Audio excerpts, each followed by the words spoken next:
In the last video, we took the turbo high compression 1.6 liter Miata to the dyno, but ran into one issue: spark power. Now, as much as I'd like to upgrade the coil packs and take it back to the dyno so we can make the amount of power that we want, we don't have time for that quite yet. Miata's at the Gap, which is the country's biggest Miata meet, is this weekend at the Tail of the Dragon. We're gonna be street driving both the Rally Miata and Molly, almost 200 miles to that event, then ripping the Dragon all weekend, and then another 200 miles back. In order to make that trip successful, we have to do a lot of stuff to both the cars. So in this video, that's exactly what we're doing.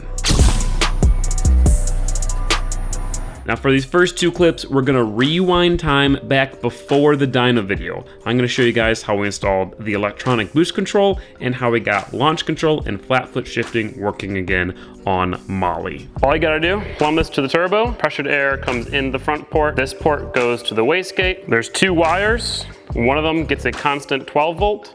The other is connected to a pin on the ECU. Let's do it.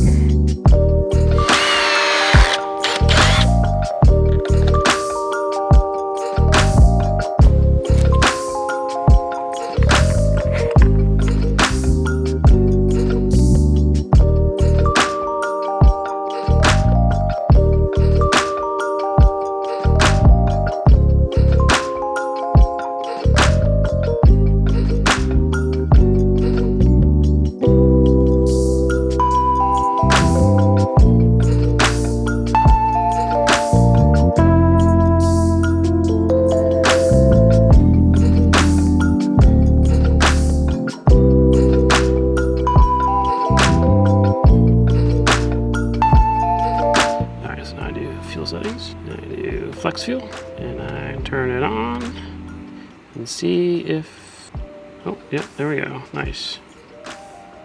So yet again we got 78% ethanol. Let's go. Boost advanced, boost control settings, boost control on, boost control pen, boost.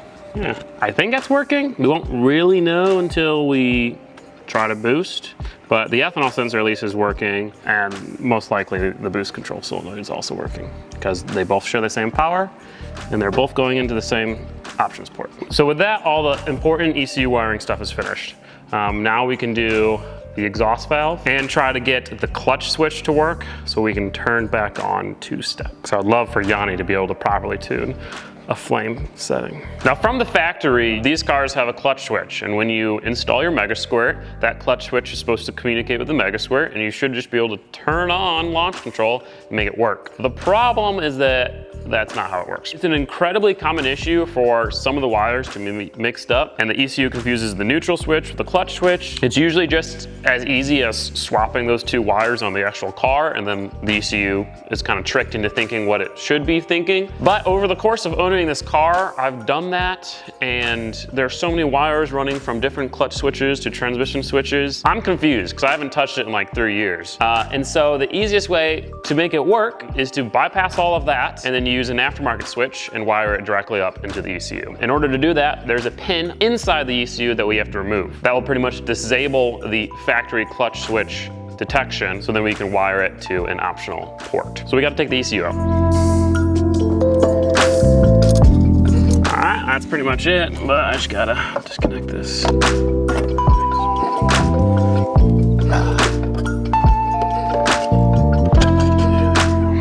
And so now, you just kind of pour coffee all over it. All right, so now I gotta find a jumper that says launch via clutch or something. There's not, aha, launch via clutch switch right there. So all I gotta do, pull that pin out. A little annoying since that vacuum line's right there, but.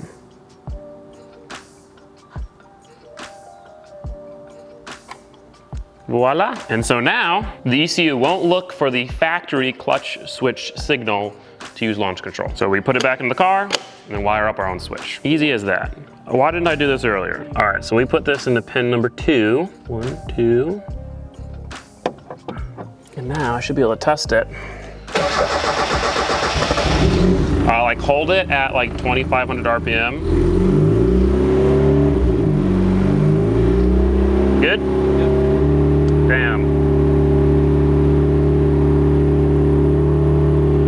working. I might just be the pin not being fully in. It definitely is not fully in.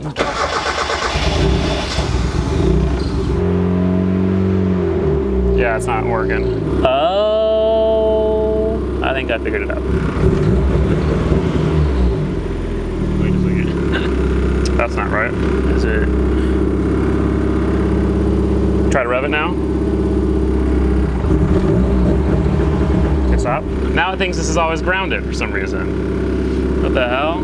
So for some reason it thinks this is always grounded, and I think that's because there's another jumper in the ECU that uses the table switch pin, which is what we're trying to use, for air conditioner. And so I'm assuming that's normally in there. So I think we have to go into the ECU again and take that jumper off. I should have looked, but I didn't. Because when I changed it to a different pin, it wasn't always on. So clearly it is looking at that pin, but I think that pin is just connected to something else right now.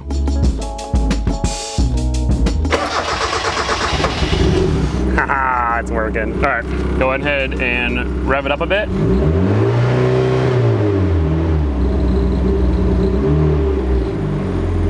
don't think it worked. Yeah, okay. Okay, hold it at 3,000. Yeah, you ready? Nice. It's working. I can't wait to experience this thing with launch control and flat foot shifting again, because that was really fun. So now what we have to do is wire this through that switch over there, and then to the clutch switch, and then to the ground. So if that switch is on and the clutch switch is engaged, then it will turn the launch control on. Okay. The one problem is that Molly does not have a clutch switch because I stole it for the Volvo. So I think I can get one off the stock drift truck pedals.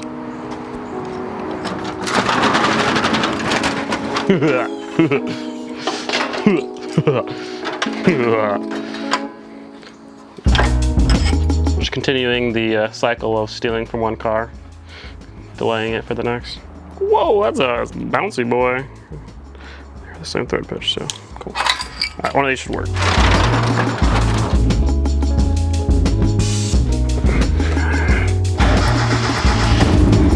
All right, so it shouldn't be on now.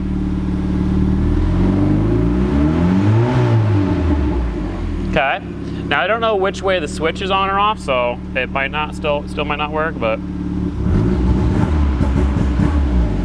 Okay, that was with the clutch engaged. So now I should be able to turn the switch off, do the same thing.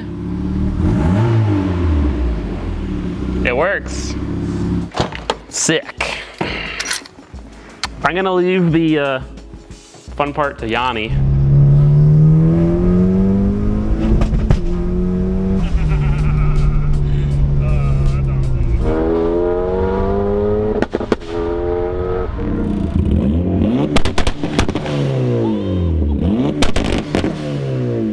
So last but not least, the exhaust valve. And putting it back together. Story by Gingium. It was the year 2023, and he was finishing his car before the dyno. The air was hot and musty, and the car was spilling its guts all over the floor. But that didn't matter, because Gingium had a zip tie. He zip tied the oil leak shut and fixed any and all problems that the car will ever have again. The end.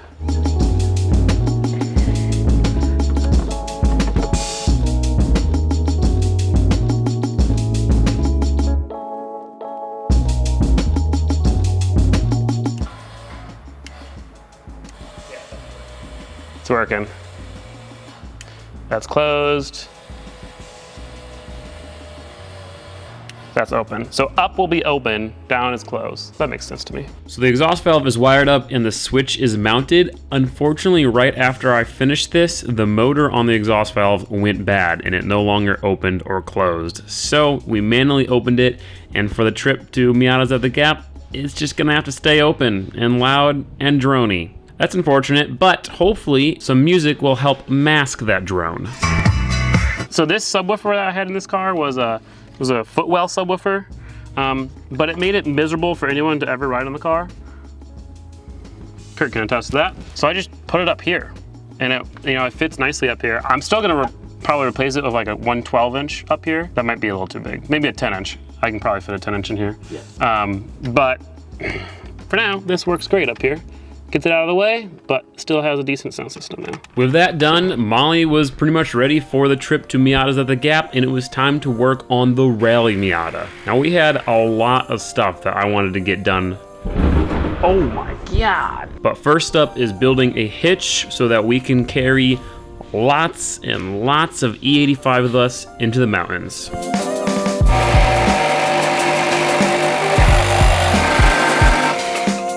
I know you guys always hated that. I did too. Oh yeah, look at that. That's called Midwest soup.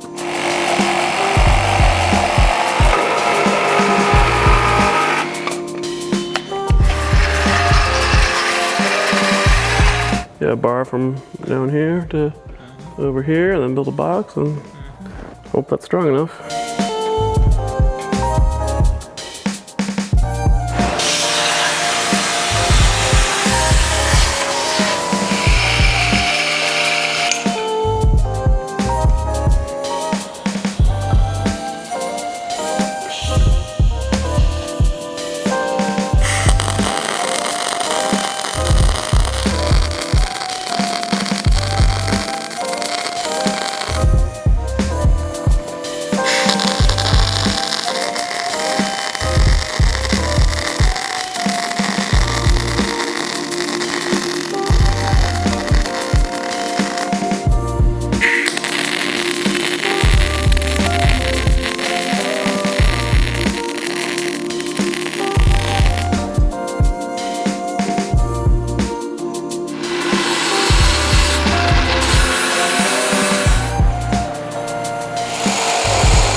One of the things that this car really needs, besides a million other things, is cup holders. So we're gonna make some Gingium Classic cup holders. Got some exhaust. We're gonna make one 3.5 inch cup holder and one 3 inch cup holder.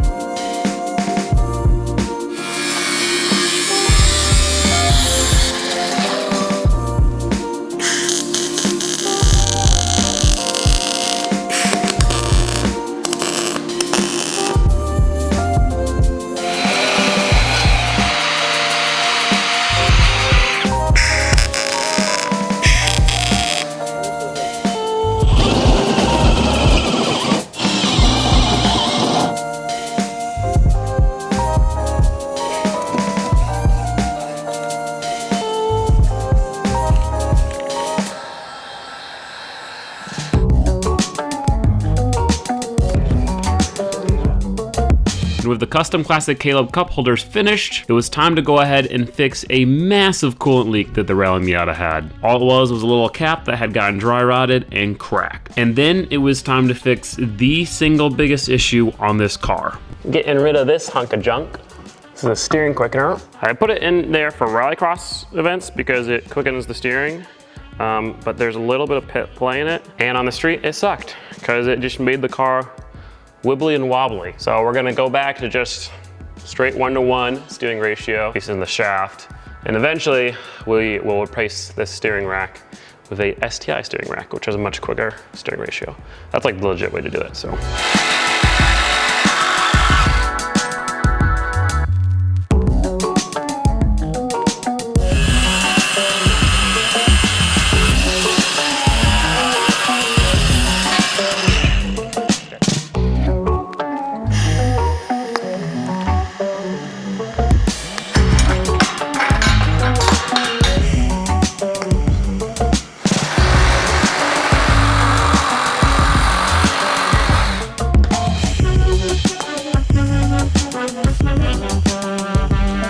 make sure to breathe deep.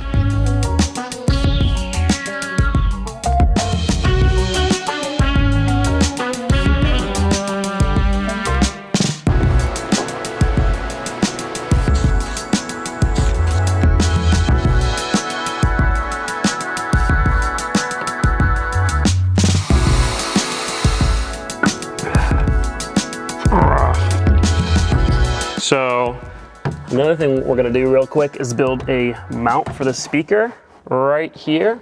This car obviously doesn't have an audio system, which sucks. This speaker is pretty good, but it kind of falls. I mean, it stays there pretty nicely, but as you drive, it does this, and then, I don't know. I mean, it would stay there all the time, but it would be nice to have a legit mount for it. So it's gonna be a little stand that stands it like this. Bolts to the bottom of the speaker, because there's a bolt hole in the speaker, and then bolts to the trans tunnel.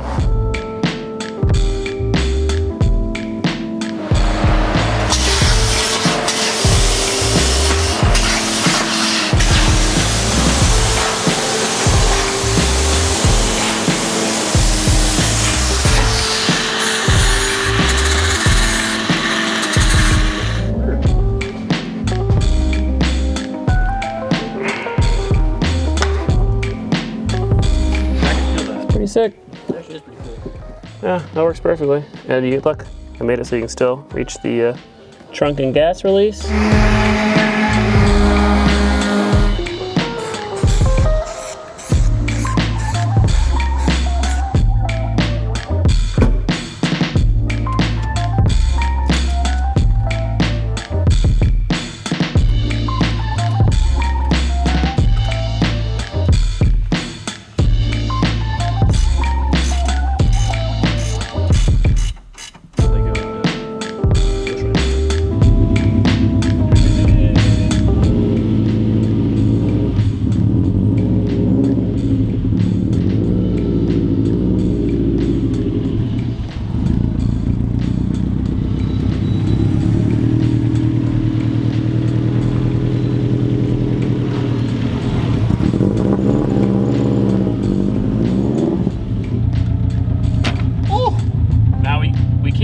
Copyrighted music, but put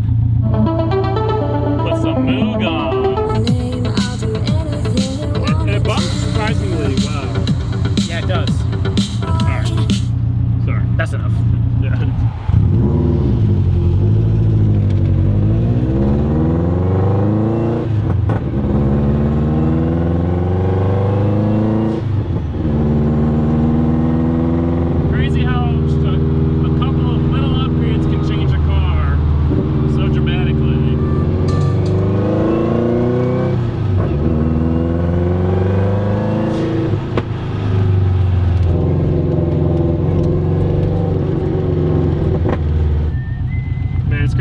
Like it just feels like a normal car because it doesn't. It's not like it almost felt like a sim before. It was like really playy and it.